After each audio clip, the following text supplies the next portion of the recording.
Helene made landfall as a powerful Category 4 hurricane, moving through Georgia, the Carolinas, and Tennessee. Exceptionally dangerous and life-threatening. Asheville largely cut off by washed-out roads. Hurricane Helene is now the deadliest hurricane to hit the United States in 20 years.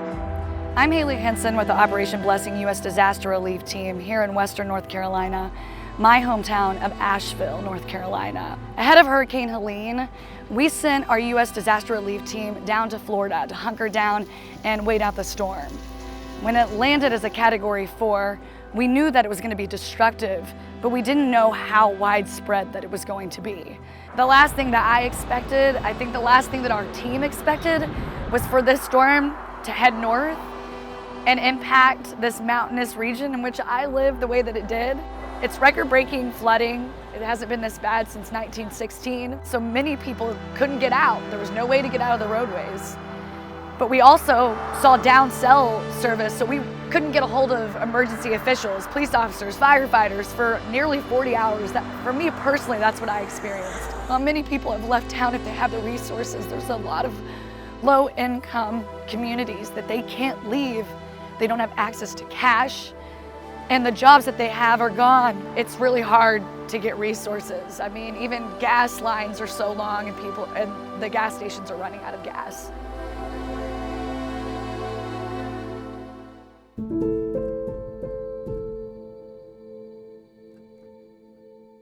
We already had our team from the United States Disaster Relief deployed to Georgia. They're down in Valdosta helping folks down there. We've never seen anything like this before, even after Hurricane Helene last year.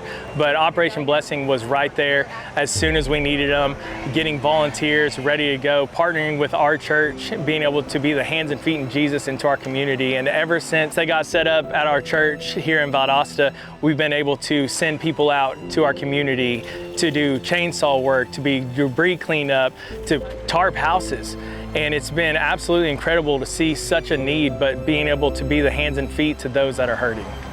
And with the scope of the storm, we actually pulled in our international team. So over the course of the last few days, we've had people showing up from all over the world, and we are now heading into Asheville. We are just about to go and visit some communities. We just loaded this truck with emergency meal kits, with some food boxes, and also with water.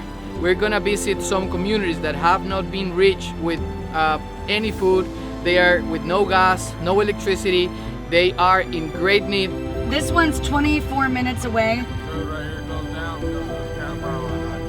Okay, so there's a down power line on that road? This is the first organization that has been on this side of town. We appreciate you being on this side of town and helping us.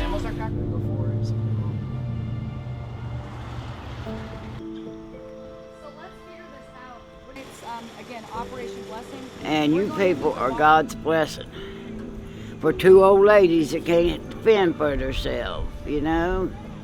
But what y'all doing is beyond imaginable. How you come to our rescue. But you men, I'm telling you, God bless y'all.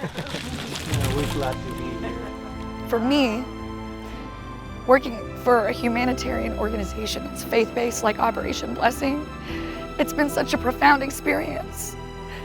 While I get filled up and restored by seeing what we do out in the field and other locations, to have my team here and come from across the globe has meant so much.